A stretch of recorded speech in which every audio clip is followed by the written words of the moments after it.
King Pear, pasensya ka na King Pear. Hindi kita nagawa ng paggiganti. Okay? Ginawa ko ang best ko King Pear. Bigo ko kayo. Nabigo ko si King Pear.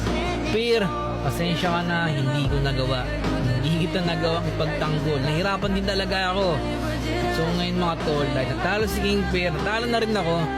Sino pa ang maghihiganti sa amin ngayon para talunin si Kalabaw Jr.? Grabe.